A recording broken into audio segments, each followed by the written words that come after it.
Olá, minha amiga, olá, meu amigo. Estamos de volta para mais um episódio do programa Aprendendo com André Luiz, dando prosseguimento hoje aos estudos do livro Nosso Lar. Estamos no capítulo 7 e eu, desde já, passo a bola para minha amiga Veridiana fazer o resumão do que acontece nesse capítulo. Olá, pessoal. Bom, o capítulo 7 são as explicações de Lísias. André Luiz estava muito saudoso, se encontrava saudoso dos seus parentes. E ele não entendia porque, como ele estava numa cama de hospital, não podia receber, né? Se não poderia ter recebido a visita de parentes, de pessoas amigas. Muitas delas já estavam no plano espiritual e ele não entendia por que ele não recebia visita, inclusive da sua amada mãezinha. E aí Lísias vai conversar que, bom, a mãezinha do André Luiz não se encontrava em nosso lar, estava em esferas mais elevadas, né? E aí ele vai contar pro André Luiz que ele precisa melhorar um pouquinho para ter o encontro da mãe. E é o que a gente vai conversar agora, né? É o que nós vamos conversar agora. Ele toca no assunto de faixa vibratória, né? Uma coisa que é interessante, que eu achei muito interessante nesse capítulo, tem um parágrafo. O André Luiz começa o capítulo dizendo, listando, né, exemplificando tudo que ele consegue observar do quarto dele, do hospital. Escrevendo, né?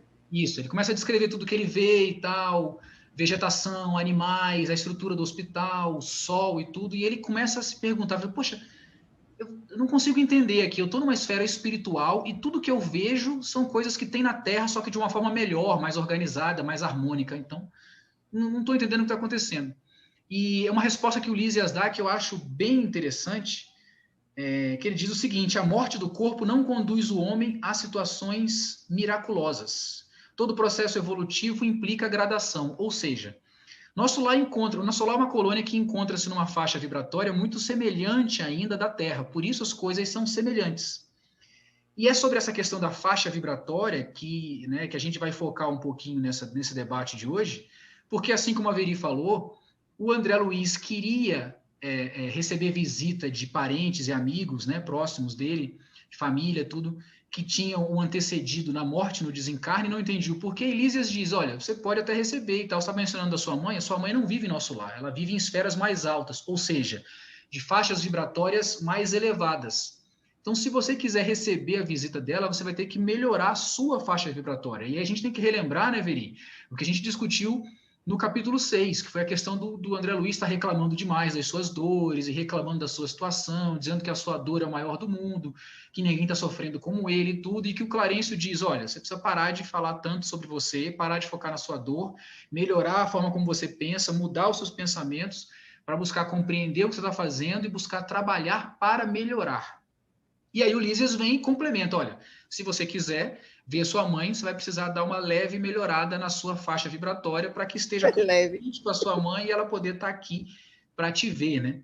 E aí ele diz que tem uma condição, né, Veri, para que ela pudesse vê-la, uma questão de ter vontade seria o primeiro passo. Como é que você viu isso nesse capítulo? Pois é, eu vou voltar um pouquinho do seu comentário, Rodrigo, porque veja bem, a faixa vibratória é uma situação tão importante que, se a gente for pensar nas muitas esferas do plano espiritual, cada esfera vai ter um nível de elevação vibratória.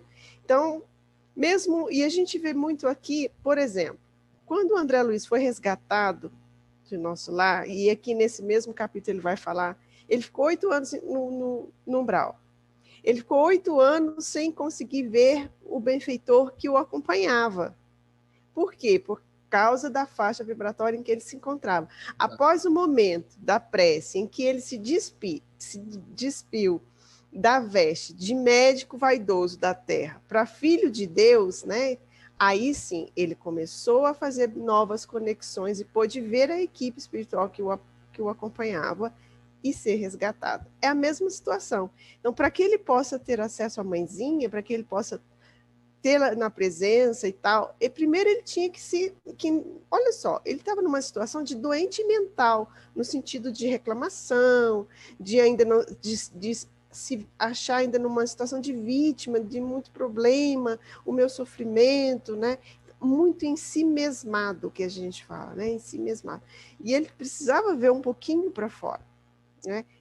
Ele precisava, sim, ter o merecimento de ver a mãe. Então, cadê o merecimento? Ele precisaria trabalhar um pouquinho o merecimento, né? Para mudar a faixa vibratória do André, para que ele pudesse ter esse encontro com a mãe, precisaria o quê? Um grande esforço da parte de André Luiz. E aí ele vai demorar um tempo para ver a mãe, porque não é só querer, né? Querer é o primeiro passo, mas é um querer de verdade, né? Uma movimentação das suas forças íntimas, né? A vontade mobilizando a sua energia mental, a sua energia emocional, a sua energia espiritual para mudança de vibração, para que a gente possa fazer a coisa acontecer. E quando ele vai descrevendo aqui, né, a natureza, os animais e tudo, e o próprio companheiro dele vai explicar a questão do pensamento, a importância da mente, né? Porque é a mente que vai projetar, que vai sustentar, que vai dar, nesse mundo espiritual, situações surpreendentes de criação. Né? É o que ele vai falar. Peri, quando você falou aí da questão do merecimento, eu já parto aqui para o final do capítulo, que tem uma lista de requisitos fundamentais para a gente buscar qualquer tipo de realização nobre, que eu achei fantástico, e é o ensinamento que fica desse capítulo. Primeiro, o Ulisses diz que, olha, você querer ardentemente ver sua mãe é o primeiro passo, né? Sim. É desejar fortemente querer, isso é importante, isso vale para a gente, né? Para a sua força interior. Exatamente, e começar a mudar o padrão do seu pensamento, né? O universo passa a entender que você quer aquilo, ele ouve aquele seu desejo e ele, a depender dos outros dois requisitos, vai passar a trabalhar a seu favor para que você consiga. Estamos falando de realizações nobres, é bom deixar isso bem claro, né? Quando o seu objetivo for nobre, quando o que você quiser fazer for nobre, for justo, for bom, isso vai funcionar. E aí o Lísias enumera, Veri, já está aqui no finalzinho do capítulo, ele diz o seguinte, olha, convém não esquecer que a realização nobre exige 3 requisitos fundamentais. Primeiro, desejar. O segundo, saber desejar. E o terceiro, merecer. E aí ele explica com outras palavras, vontade ativa, trabalho persistente e merecimento justo. Sem essas 3 coisas, nenhuma realização nobre, nenhuma realização no bem, nenhuma realização bem vista aos olhos da divindade, da espiritualidade, vai lograr êxito, você vai conseguir fazer. É bom a gente ter isso em mente, um ensinamento riquíssimo que o Lísias deixa para o André Luiz e, consequentemente, para nós, leitores da obra. E é interessante, Rodrigo, que também tem uma frasezinha aqui que eu achei bem legal, que ele vai falar o seguinte, né? Ele vai explicar e vai dizer para o André o seguinte, é indispensável nos colocarmos em determinada posição receptiva, a fim de compreender a infinita bondade. Porque às vezes a gente exige coisas. A gente se acha merecedor, né? A gente se acha merecedor e exige. Eu preciso saber se eu posso receber, né? Eu quero receber de verdade? Ah, eu quero, mas será que eu quero de verdade? Será que eu quero essa mudança de verdade? Então, para que as coisas aconteçam, a gente tem que realmente ter essa posição receptiva, né? Tem outra coisa que eu gostaria de... Enquanto você busca aí, essa questão do merecimento é interessante. Às vezes a gente pede alguma coisa e achando que a gente merece, né? Então pedimos a Deus em prece, em oração, algo que a gente quer para a nossa vida, sem saber se a gente acha que é merecedor, mas a gente na verdade não sabe se realmente somos, né? A gente às vezes esquece as coisas que nós fizemos nessa vida mesmo, ou às vezes esquece não, nós esquecemos, nós não sabemos enquanto encarnados da nossa real situação espiritual, do nosso real grau evolutivo para saber se o que a gente quer hoje na nossa vida, um rumo que a gente quer dar hoje para a nossa vida, se é um rumo adequado para os nossos propósitos, né? Para os nossos propósitos evolutivos, né? O que a gente faz antes de vir para cá, os planos que a gente faz antes de encarnar. E tem outra coisa também, às vezes a gente pede algo, se achando merecedor, mas sem saber, na verdade, realmente, né? Se aquele algo que a gente quer vai ser bom para os nossos propósitos evolutivos. Às vezes a gente acha que é bom para uma questão material da nossa vida aqui, atual, encarnados na Terra, mas podem ser coisas que não sejam boas para o nosso caminho espiritual, que é o verdadeiro caminho que a gente trilha no mundo, né? Não baseado apenas nessa vida, mas baseado na nossa trajetória espiritual como um todo. E às vezes a gente não alcança isso, coloca isso nas costas de Deus, né? De que, poxa, não ganhei, minhas preces não foram ouvidas, mas às vezes aquilo não lhe foi dado, não porque você não era merecedor, mas porque no fundo, não seria bom para você. Então tem isso também da gente, dentro desse contexto, lembrar, né, de ter em mente na hora de refletir sobre o assunto. Conseguiu lembrar o que você queria? Não, eu localizei aqui, porque quando ele coloca na situação de receptor, ele está falando da humildade, né? Exato. Ele está falando da humildade, porque para merecer, cabe dentro do merecimento uma situação de humildade, porque eu me coloco na situação de recebedor se eu merecer, Isso. né? E a gente pede, mas você merece. Aí vem a questão, você pede ou você exige, né?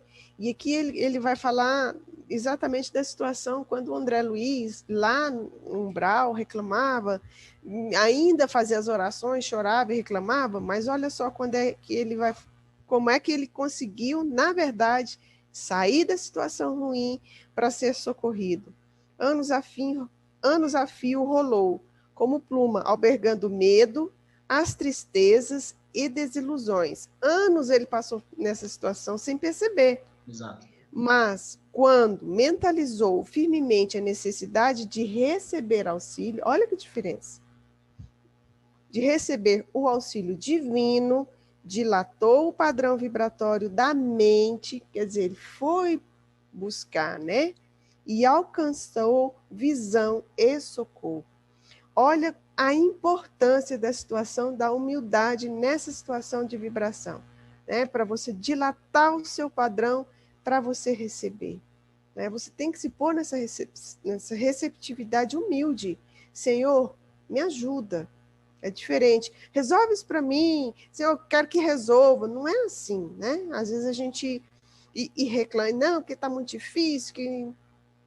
Mas esse não é a situação de receber socorro. Não é porque Deus espera uma prece melhor. Não, é porque nós não estamos numa posição de receber. É muito diferente. Porque ele está pronto para nos... Olha que bênção. Nossos mentores, nossos protetores estão prontos para nos auxiliar o tempo que nós precisarmos. É claro que aí vem as 3 situações, né? Primeiro é o pedir, depois, com humildade. O segundo é saber pedir, que precisa saber o seguinte, isso vai ser bom para mim? E a humildade cabe aonde, né? E eu mereço isso mesmo? E os espíritos estão para nos auxiliar. Nunca vai nos faltar consolo, nunca vai nos faltar amparo, nunca vai nos faltar auxílio moral e sentimental, espiritual, não vai. Né? Agora, que tipo de pedido eu tenho feito? Que tipo de pedido eu tenho feito e como eu tenho feito meus pedidos, né? Fica essa reflexão. Beri, com essas suas ideias, com essa sua reflexão, a gente termina aqui mais esse episódio do Aprendendo com André Luiz. Agradeço a você ter acompanhando a gente. Eu te agradeço também, Rodrigo, a oportunidade. E agradeço aos telespectadores, né? A gente tem essa mania de chamar de telespectadores, mas nós não estamos na televisão, tem que falar seguidores. Agradeço aos seguidores do canal Doutrina Viva, que vem acompanhando aqui as nossas publicações, os nossos estudos do livro Nosso Lar, dentro desse programa chamado carinhosamente de Aprendendo com André Luiz. Veria um grande beijo para você. Para você. E a vocês todos que nos ouvem, que nos assistem, um grande beijo e até o nosso próximo encontro. Forte abraço.